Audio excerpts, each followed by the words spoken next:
ഞാൻ ടൗണിൽ നിന്നല്ലേ വരുന്നത്, എന്നേരം തന്നെ പറഞ്ഞൂടെ സാധനമൊക്കെ വാങ്ങാന്? ഇവിടെ എത്തിയിട്ട് ഒന്നുകൂടി ടൗണിൽ പോകാനോ എന്നൊക്കെ ഉപ്പാനോടും ഉമ്മനോട് പറയുമ്പേ ഒന്നാലോചിക്കണം. നമുക്ക് മക്കളുണ്ടാവുന്ന കാലത്ത് അവര് നമ്മളെ ധിക്കരിച്ച് നടക്കും. വിവാഹ മുത്തനബി സല്ലല്ലാഹു അലൈഹി വസല്ലം പറയുന്നുണ്ട്, കാരുണ്യത്തോടെ ഉപ്പന്റെ ഉമ്മന്റെ മുഖത്തേക്ക് നോക്കുക എന്ന് പറയുന്നത് ഹജ്ജ് ഉംറ ചെയ്ത പ്രതിഫലമാണ്. ഒരു സ്വഹാബി ചോദിക്കുന്നുണ്ട്, അനവധി തവണ നോക്കിയാൽ അത്രയും കിട്ടുമെന്ന്. ഓ, അത്രയും കിട്ടും. 1000 തവണയാണ് നോക്കുകയാണെങ്കിൽ 1000 തവണ ഹജ്ജ് ഉംറ ചെയ്ത പ്രതിഫലം. ഉമ്മയും ഉപ്പയും ജീവിച്ചിരിപ്പുള്ള കാലത്തല്ലേ ഈ ഹജ്ജ് ഉംറയൊക്കെ നമുക്ക് വാങ്ങാൻ പറ്റുള്ളൂ. ഉമ്മാന്ന് വിളിക്കാൻ പറ്റിയ ഒരാള് വീട്ടിലുണ്ടാവില്ലേ? എത്ര വലിയ നിഅമത്താ കൂട്ടരെ. ഉമ്മയില്ലാത്ത ആൾക്കാരോട് ചോദിച്ചു നോക്കി നിങ്ങള്. എത്ര കോടീശ്വരനായാലും മുതലാളിയായാലും ഉമ്മ തന്നെയല്ലേ. അതുകൊണ്ട് ഒരിക്കലും അവരെ തുറച്ചു നോക്കാനോ അവരുടെ മുന്നിൽ നിന്ന് ശബ്ദം ഉയർത്താനോ പാടില്ല.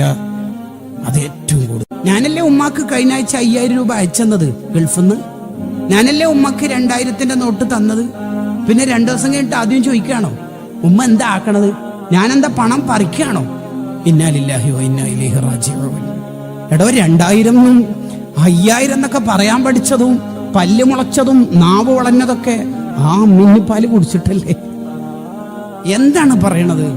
അതൊന്നും നമ്മളിൽ നിന്നുണ്ടാവരുതെന്ന് ഹുജ്ജത്തുൽ ഇസ്ലാം അബൂ ഹാമിദുൽ. നമ്മളൊക്കെ ഉമ്മ വാപ്പമാരോട് എങ്ങനെയാ സംസാരിക്കുക? ഒന്ന് ഉറക്കെ പറയോ എന്നൊക്കെ ഫോണിൽ ചോദിക്കുന്ന മക്കളുണ്ട്. മഹാനവറുകളെ ഉമ്മ വിളിച്ചു, ഉമ്മക്ക് ഉത്തരം നൽകി. എന്താ ഉമ്മ എന്ന അർത്ഥത്തിൽ ഉത്തരം കൊടുത്തു, ആവശ്യങ്ങളൊക്കെ നിർവഹിച്ചു. പിന്നെ ആ മഹാൻ ചിന്തിക്കുകയാണ്, നേരത്തെ എൻ്റെ ഉമ്മ എന്നെ വിളിച്ചപ്പോഴേ എന്തേ ഉമ്മ എന്ന് ചോദിച്ച ആ ഒരു ചോദ്യം, ആ ഉത്തരേ, അത് കുറച്ച് ശബ്ദം ഉയർന്നു പോയോന്ന് എനിക്കൊരു പേടിയുണ്ട്. ഉടനെ പൊട്ടിക്കരഞ്ഞ് ടൗണിൽ പോയി നല്ല വിലപിടിപ്പുള്ള 2 അടിമകളെ വാങ്ങിയിട്ട് മോചിപ്പിച്ചു. എന്നിട്ട് അള്ളാഹുവിനോട് ദ്വാരുന്നു, അള്ളാഹുവെ, ഞാൻ നേരത്തെ ചെയ്തു പോയ ആ വലിയ തെറ്റേ ഈ 2 അടിമകളെ മോചിപ്പിച്ച ബർക്കത്തോണ്ട് പുറത്തേറിഞ്ഞ ഞാൻ ഈ എന്ത് തെറ്റ്?